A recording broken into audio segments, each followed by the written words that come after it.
Pemirsa, jaringan kabel udara milik PLN yang berada di Jalan Kalibaru Timur, Kemayoran, Jakarta Pusat terbakar pada sore kemarin. Banyaknya percikan api disertai ledakan menyulitkan proses pemadaman.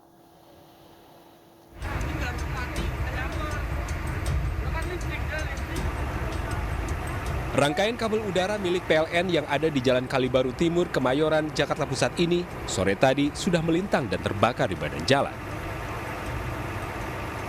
Percikan api disertai suara ledakan muncul dari beberapa titik kabel yang terbakar. Rangkaian kabel listrik berukuran besar ini menjuntai ke jalan setelah percikan api di tiang listrik memutus ikatan kabel. Api pertama kali muncul dari atas tiang listrik di sisi kanan jalan. Semrawutnya rangkaian kabel diduga memicu terjadinya hubungan arus pendek listrik. Awalnya koslet terus keluar api dari kecil sampai gede, sampai begitu sekarang kayak gini jadinya. Koslet dari sininya atau dari gardu atau dari gimana? sininya. Dari kabel. Iya, dari kabel. Kabel tiang yang listrik ini ya? Iya. Petugas pemadam kebakaran yang diterjunkan ke lokasi cukup kesulitan menjinakkan api lantaran posisi kabel yang menjuntai ke jalan serta percikan api yang kian membesar saat dipadamkan. Jadi pindah-pindah. Jadi begitu kita semprot nih, nanti dia nyala lagi. Kalau belum dimatikan sama luar PLN alirannya. Ini akibat apa bang? Konsleting listrik dari gardu atau apa bang? Dari gardu atau apa bang? Kita belum tahu ya dari gardu apa, makanya ada di tengah posisinya.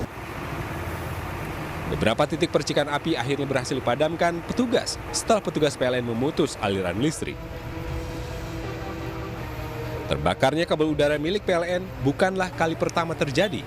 Setelah sebelumnya sempat terjadi di kawasan Pasar Tanah Abang dan Sawah Besar. Dari Jakarta Pusat, Rani Sanjaya, Anyus melaporkan.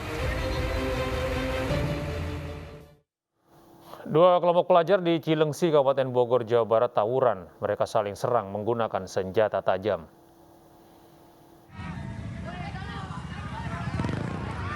Dari video amatir nampak dua kelompok pelajar berlarian dan saling serang saat tawuran di Jalan Raya Narogong kilometer 23 Kabupaten Bogor, Jawa Barat. Para pelajar dilengkapi senjata tajam berukuran besar. Salah satu pelajar yang terpukul mundur sempat terjatuh dan terkena sabetan senjata tajam di bagian tangan. Aksi tawuran di kawasan tersebut kerap terjadi, bahkan meresahkan warga. Itu motor gitu ya, bawa pedang dan bawa arit dan juga alat-alat tajam lah, senjata tajam. Dari arah sana juga sama. Nah, ini jalan sepi. Nah, tiba-tiba mereka langsung teriak-teriak dari arah sana dan saling mengacungkan senjata. Terus mereka berlari dengan motornya langsung di sini di depan PT Kualimas. Hingga kini polisi masih menyelidiki kasus tawuran pelajar ini. Dari Kabupaten Bogor, Jawa Barat, Cahyat Supriyatna, iNews melaporkan. Pemirsa, puluhan ibu-ibu memprotes adanya aktivitas tambang di sekitar kawasan perkebunan Waoni, Kabupaten Konawe, Kepulauan Sulawesi Tenggara. Mereka histeris saat kendaraan alat berat milik perusahaan tambang menerobos masuk ke lahan perkebunan milik warga.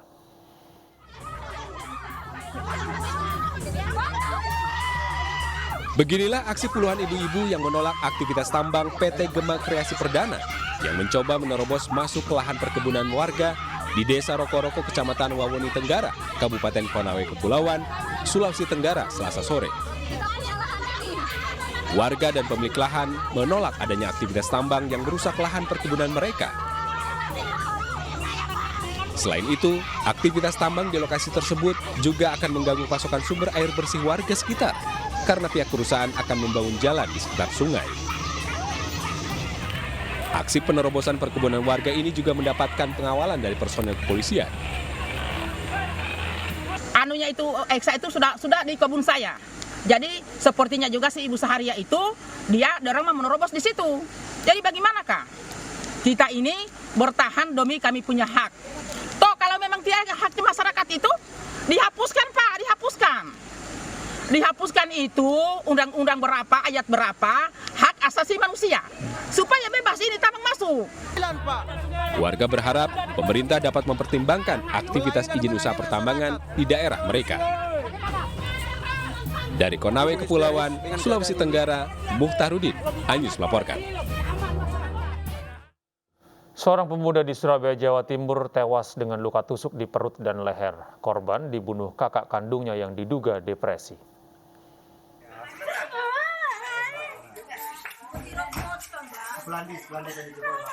Kakak ipar korban menangis setelah mengetahui adiknya tewas akibat dibunuh saudara kandungnya.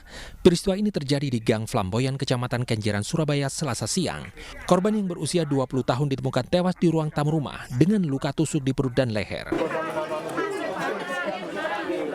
Sebelum tewas, korban berkelahi dengan kakak kandungnya yang berusia 34 tahun hanya karena pelaku disuruh mandi. Usai membunuh korban, pelaku yang diduga depresi kemudian melarikan diri. Disuruh mandi gitu loh Pak, langsung pas Rudinya ngamuk, langsung ngamuknya ke Rizky. Rudi itu yang kakaknya pelaku. Ya, yang pelakunya. Tapi memang dia itu stres, Pak. Karena kenapa? Masuknya baru apa sudah emang? Nah itu langsung spontan aja berarti. Iya, langsung spontan itu ambil pisau itu langsung sama Rizky ditahan di depan TV itu, langsung saya panggil orang. Usai olah tempat kejadian perkara, jasad korban dievakuasi ke kamar jenazah RSUD Dr. Sutomo, Surabaya. Polisi menyita barang bukti pisau dapur yang digunakan untuk membunuh korban. Mengalami stres. Kita belum tahu, tapi belum bisa dinyatakan dari surat dokter. Tapi tetap kita dalami dulu. Nah, Dari hasil olah TKP dan lukanya di mana? olah TKP tadi ada di bagian perut, juga ada bagian tangan dan leher. Polisi dari Satreskrim Polsek Tanjung Perak dibantu Polres Pelabuhan Tanjung Perak, Surabaya masih mengejar pelaku pembunuhan. Dari Surabaya, Jawa Timur, Yuda Prawira, iNews melaporkan. Pemirsa, seorang perwira polisi berpangkat AKBP di Goa, Sulawesi Selatan ditangkap karena diduga memperkosa hingga menjadikan seorang siswi SMP pemuas nafsunya. Aksi bejat pelaku berlangsung sejak tahun lalu dengan modus menjadikan korban sebagai asisten rumah tangga.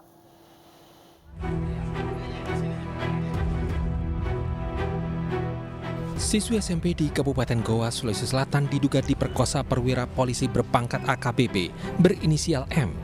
Polisi juga menjadikan korban sebagai pemuas nafsu bejatnya. Pemerkosaan dilakukan di rumah oknum polisi tersebut di Kecamatan Barombong. Setelah mendapatkan laporan, Propam Sulawesi Selatan langsung melakukan penyelidikan. Pelaku diketahui bertugas di Pol Airut Polda Sulawesi Selatan. Perbuatan bejat pelaku terjadi sekitar akhir tahun lalu. Pelaku mengajak korban yang masih berusia 13 tahun bekerja sebagai asisten rumah tangga di rumahnya. Korban telah resmi melapor ke Mapolda Sulawesi Selatan dengan didampingi kuasa hukumnya pada Selasa siang. Sebenarnya tidak mau melaporkan, menyampaikan ke keluarganya langsung. Tapi anak ini awalnya ingin pindah, ingin tinggalkan Goa, Makassar ke Samarinda, ke Kalimantan, rumah tantenya. Kemudian tantenya bertanya, ada apa, kenapa kamu tinggalkan Makassar? Akhirnya anak ini ngomong, sampaikanlah padanya bahwa saya ini saya diperlakukan seperti ini. Oh, berarti kasus ini terbongkar ketika anak ini cerita hal yang dialaminya kepada orang tuanya? Bukan orang tuanya, ke tantenya. Sementara itu, polisi sedang memeriksa terduga pelaku AKBP M di Satuan Propam Polda Sulawesi Selatan. Saat ini status pelaku masih diperiksa sebagai saksi. Ditahan tidak ada. Untuk sementara kita amankan. Sesuai dengan perintah Bapak Kapolda, yang bersangkutan sudah kita nonjokkan dari jabatannya untuk mempermudah pemeriksaan daripada Propam. Jabatannya apa, Bang? Ya? Jabatannya apa? Kasubdit. Penegakannya? Kasubdit penegakan hukum? Kasubdit Fasharkam. Kalau sejauh ini Bang, hasil pemeriksaannya apa memang terbukti? Ini masih kita tunggu ya hasil visum dari Dokes ya terhadap yang bersangkutan. Laporan korban ke Polda Sulsel akan diserahkan ke Unit Perlindungan Perempuan dan Anak. Sementara pelanggaran kode etik pelaku dilakukan di Propam Polda Sulsel.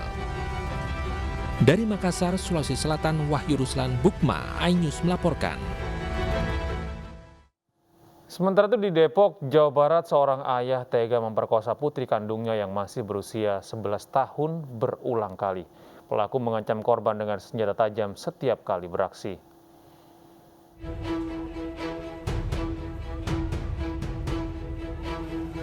Setelah sempat melarikan diri, tersangka AG akhirnya ditangkap di daerah Lewiliang, Bogor, Jawa Barat. Penangkapan tersangka dilakukan atas dugaan memperkosa putri kandungnya berusia 11 tahun.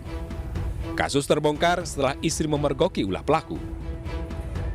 Bersama AG, polisi menyita golok yang digunakan tersangka untuk mengancam korban. Kasus pemerkosaan ini terjadi sejak pertengahan tahun 2021 hingga Februari 2022. Melakukan persetubuhan terhadap anak kandungnya sendiri yang juga menggunakan modus mengancam dengan senjata tajam atau golok. Ya, dari tersangka sudah mengakui sekitar ada 4 kali dilakukan, sedangkan dari korban sendiri menyatakan sekitar 20 kali lebih. Ambil nanti bisa kita kembangkan lagi untuk terkait masalah berapa kali yang dilakukan. Tersangka dijerat dengan Undang-Undang Perlindungan Anak dengan ancaman 15 tahun penjara. Dari Depok, Jawa Barat, Iyung Rizky, iNews melaporkan. Pemirsa, TNI Angkatan Laut menggerebek puluhan pekerja migran ilegal di sebuah tempat penampungan di Tanjung Balai, Sumatera Utara. 75 orang imigran ilegal tersebut rencananya akan diberangkatkan ke Malaysia.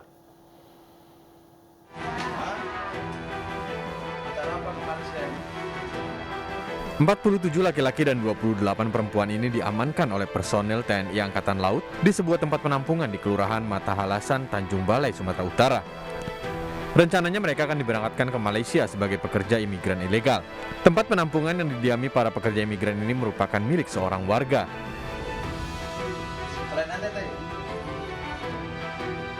Selanjutnya, para pekerja migran ilegal dibawa ke Polres Tanjung Balai untuk didata dan dimintai keterangan. Dalam hal ini tadi malam, sebenarnya sudah masuk ke hari ini, sekira pada jam 12.15 tengah malam, kami mendapatkan laporan informasi dari masyarakat. Dalam hal ini TNI AL, kami mendapat Lanal Tanjung Balai Asahan menerima informasi bahwa akan ada pengiriman kegiatan TNI ilegal yang ternyata telah terbukti ada di belakang ini, dengan adanya oknum yang mengaku sebagai prajurit TNI AL yang istilahnya akan menjadi pelindung atau backing mereka. Hal ini sudah menjadi atensi pemimpin kami, sehingga dengan segera saya siapkan tim dengan wadah. Kalau untuk penegakan terhadap tentara ataupun TNI yang melaksanakan hal-hal yang berkaitan dengan tindak pidana, kami ada perangkat yaitu polisi. Sementara itu, terkait dengan adanya dugaan oknum TNI Angkatan Laut yang membackingi pengiriman tenaga kerja ilegal, polisi militer akan memprosesnya dengan tegas. Pemirsa, 15 penumpang yang tiba di Bandara Juanda dari Brunei Darussalam dinyatakan positif terpapar COVID-19 berdasarkan hasil swab tesnya. Sementara itu, serbuan vaksin booster untuk masyarakat terus dikebut di Sidoarjo dan Yogyakarta.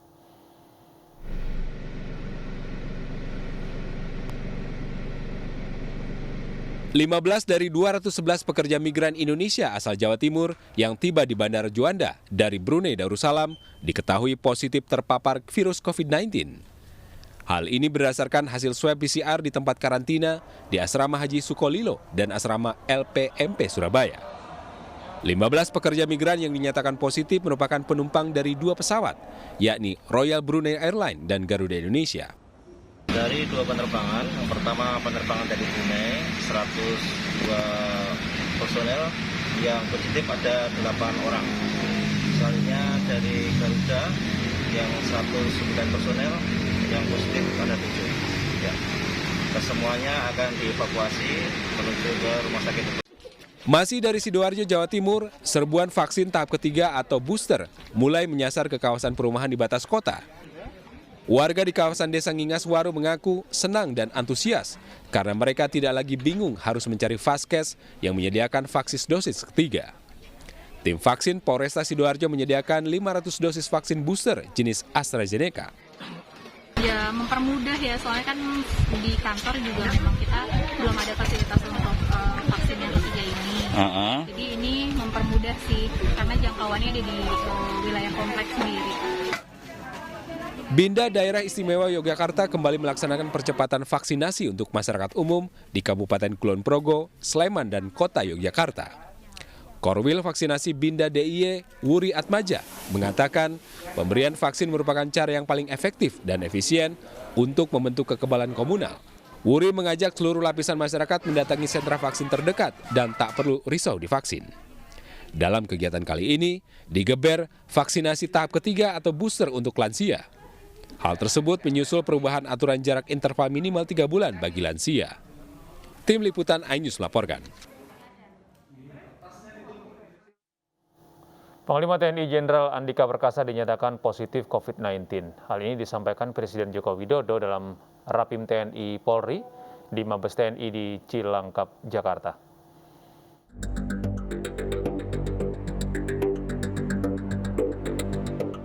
Presiden Republik Indonesia Joko Widodo membuka Rapim TNI Polri di Mabes TNI Cilangkap, Jakarta pada Selasa siang. Namun Rapim TNI Polri yang seharusnya dihadiri Panglima TNI Andika Perkasa diwakili Kasal Laksamana TNI Yudo Margono. Panglima TNI Andika Perkasa tak hadir dalam Rapim TNI Polri karena positif COVID-19. Hal ini disampaikan Presiden Joko Widodo dalam pembukaan Rapim TNI Polri tahun 2022. Yang saya hormati Panglima TNI yang pagi hari ini diwakili oleh Kepala Staf Angkatan Laut karena beliau baru kena COVID. Rapim TNI Polri tahun ini dihadiri 394 peserta, yang dihadiri 168 peserta secara langsung dan 226 peserta secara online di 43 lokasi di seluruh Indonesia. Dari Jakarta, Tim Liputan iNews melaporkan. Pemirsa, Menteri BUMN Erick Thohir dikabarkan terpapar positif COVID-19. Erick Thohir saat ini sedang menjalani isolasi mandiri di kediamannya. Hal itu disampaikan staf khusus Menteri BUMN Arya Sinulinga bahwa kondisi Menteri BUMN Erick Thohir dalam keadaan baik. Tadi ada beberapa teman-teman nanya mengenai kondisi Pak Erick. Memang benar, beliau terkena corona, COVID-19, tapi kondisi fisik beliau oke. Dari kemarin sampai hari ini beliau terus melakukan rapat-rapat oleh Vicon secara online, baik di internal Kementerian BUMN, dengan BUMN, dengan pihak luar juga, bahkan tadi ikut rapat juga dengan Pak Jokowi di rapat paripurna. Dan kita harapkan dalam waktu dekat beliau bisa lepas dari isomannya. Jadi beliau sampai hari dan besok terus, moga-moga terus bisa kerja. Pemerintah memangkas jumlah karantina bagi pelaku perjalanan ke luar negeri menjadi 3 hari berlaku sejak 1 Maret lalu. Sementara kedatangan internasional di Bandara Soekarno-Hatta belum ada peningkatan. Pemerintah memangkas jumlah karantina bagi pelaku perjalanan ke luar negeri menjadi 3 hari yang berlaku sejak 1 Maret lalu. Adapun kebijakan ini hanya berlaku pada WNI dan WNA yang sudah mendapatkan vaksin kedua dan dosis booster. Meski demikian, kedatangan internasional di Bandara Soekarno-Hatta masih belum mengalami peningkatan. Dengan jumlah kedatangan sebanyak 4.000 orang yang mayoritas baru pulang umroh.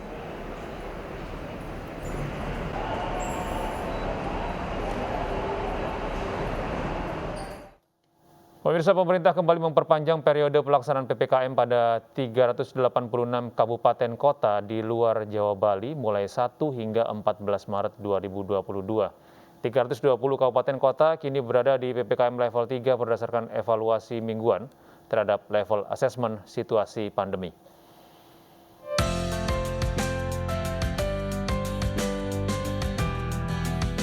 Berdasarkan evaluasi mingguan terhadap level asesmen situasi pandemi, pemerintah kembali memperpanjang periode pelaksanaan PPKM di luar Jawa Bali. PPKM luar Jawa Bali akan diberlakukan mulai 1 hingga 14 Maret 2022 di 386 kabupaten kota. Dari 386 kabupaten kota, 320 diantaranya kini ditetapkan berada di level 3, sementara 63 kabupaten kota di level 2 dan 3 kabupaten kota di level 1. Mengantisipasi penularan coronavirus, pemerintah terus fokus pada program percepatan vaksinasi dan isolasi terpusat. Kemudian terkait dengan vaksinasi, dosis pertama masih ada yang di bawah 70%, yaitu Maluku, Papua, Papua Barat. Dosis 2 di bawah 50% adalah Sulteng, Aceh, Sulbar, Maluku Utara, Papua Barat, dan Maluku dan Papua. Sementara untuk booster masih di bawah 10%, dan juga cakupan dosis 2 dan lansia akan dipercepat. Jelang MotoGP 2022, pemerintah terus mempercepat program vaksinasi dosis 2 di Lombok Barat, Lombok Timur, dan Lombok Tengah untuk mencapai target 80%. Tim Liputan iNews melaporkan. Presiden Joko Widodo memerintahkan jajaran TNI Polri dan keluarga besarnya untuk melakukan pembenahan dan meningkatkan kedisiplinan, termasuk di dalamnya mengundang penceramah dan grup media sosial yang harus seizin kesatuan.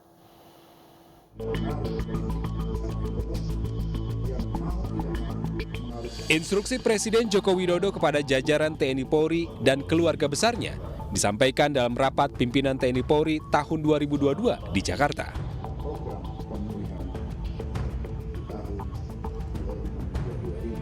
Presiden mengatakan TNI Polri harusnya bisa menjadi teladan untuk meningkatkan kedisiplinan nasional. Namun di sisi lain, TNI Polri juga harus berbenah diri terlebih dahulu. Yang namanya disiplin tentara, yang namanya disiplin di kepolisian itu berbeda dengan masyarakat sipil. Sangat beda sekali. Tidak bisa yang namanya tentara, yang namanya polisi, itu ikut dalam urusan demokrasi. Di tentara itu nggak ada yang demokrasi. Presiden Jokowi menambahkan, TNI Polri dan keluarga besarnya harus menjadi contoh disiplin satu komando yang disebut kesetiaan tegak lurus. Termasuk di dalamnya soal mengundang penceramah hingga grup media sosial yang harus seizin kesatuan. Nggak bisa.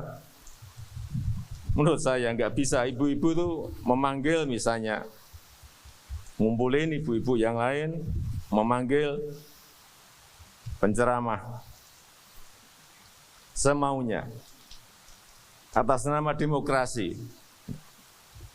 Sekali lagi di tentara, di polisi nggak bisa seperti itu. Harus dikoordinir oleh kesatuan. Kesatuan harus mengkoordinir hal-hal kecil-kecil tadi saya sampaikan, makro dan mikronya. Ini mikronya harus kita urus juga. Tahu-tahu mengundang penceramah radikal.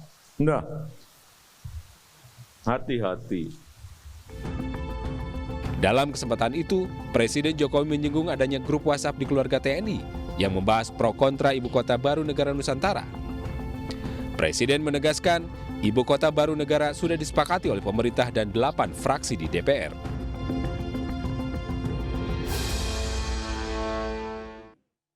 Pemirsa, Partai Gerindra jadi parpol pilihan utama warga Nahdlatul Ulama dalam survei oleh Z-Research Center for Strategic on Islamic and International Studies atau CSIS. Suara warga NU diperkirakan tidak akan terpusat pada satu parpol peserta pemilu 2024 saja. Dari hasil survei CSIS, 3 besar parpol yang dipilih warga NU yakni Partai Gerindra sebanyak 17%, PDIP 16%, dan PKB 15%. Survei dilakukan di 3 provinsi yakni Jawa Barat, Jawa Tengah, dan Jawa Timur dengan cara metode in-depth interviews. Terhadap 1.200 responden, ketiga provinsi ini dipilih karena kantong-kantong NU terkumpul di 3 daerah tersebut dengan populasi yang sangat besar. Saat ini kami selenggarakan di 3 provinsi di Jawa, Jawa Tengah, Jawa Timur, dan Jawa Barat. Kenapa pilihannya Jawa Tengah, Jawa Timur, dan Jawa Barat? Karena kita melihat, kita memandang bahwa kantong-kantong NU, basis-basis NU adalah di 3 daerah utama tersebut, sekaligus daerah dengan populasi, dengan pemilih terbesar di negeri. Kita beralih ke informasi lain, pemirsa. Teknologi berkembang pesat di berbagai belahan dunia, termasuk Indonesia. Perusahaan yang menaungi salah satu e-commerce Indonesia menghadirkan sebuah wadah untuk mengumpulkan talenta berpotensi di industri teknologi untuk dikembangkan.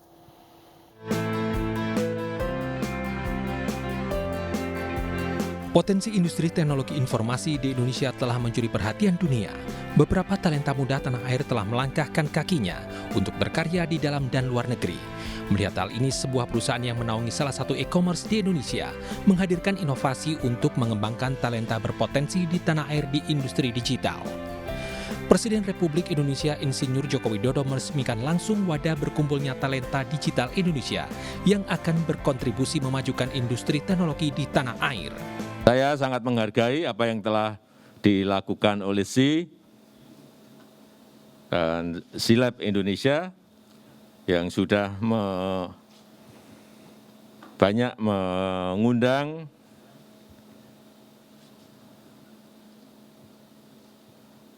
digital talent kita untuk kembali ke tanah air. Tadi saya dibisiki oleh Bapak Yigang, Bu Kiki, sama Pak Forestly, tahun 2023 akan diundang kira-kira 1.000 yang bisa masuk ke 1.000 orang yang bisa kembali ke Indonesia untuk masuk di maupun di SILAB Indonesia. Saya kira ini saya harus mengatakan apa adanya, saya sangat menghargai upaya-upaya seperti ini. Dengan bimbingan langsung mentor kelas dunia, diharapkan kehadiran SI Indonesia mampu memperkuat ekosistem ekonomi digital di tanah air. Dengan adanya SILAB Indonesia ini, para talenta digital tentunya akan berkumpul bersatu untuk memperkuat ekosistem digital ekonomi Indonesia. Rencananya SILAB ini akan merekrut 1.000 talenta digital hingga tahun 2023 sampai bulan November, itu targetnya. Pesatnya perkembangan teknologi digital di tanah air tak bisa dipungkiri, telah menopang berbagai sektor kehidupan terutama di tengah pandemi COVID-19. Dengan berkumpulnya talenta digital muda, diharapkan dapat mendukung pula digital ekonomi Indonesia di masa depan. Dari Jakarta, Bayu Pradana, Yudi Permana, Senji Panggabean, iNews melaporkan. Pemirsa, Hongkong akan kembali lockdown untuk uji wajib COVID-19 massal. Keputusan ini dikecam warga. Agnes Pagi akan kembali dengan informasi dari mancanegara sesaat lagi.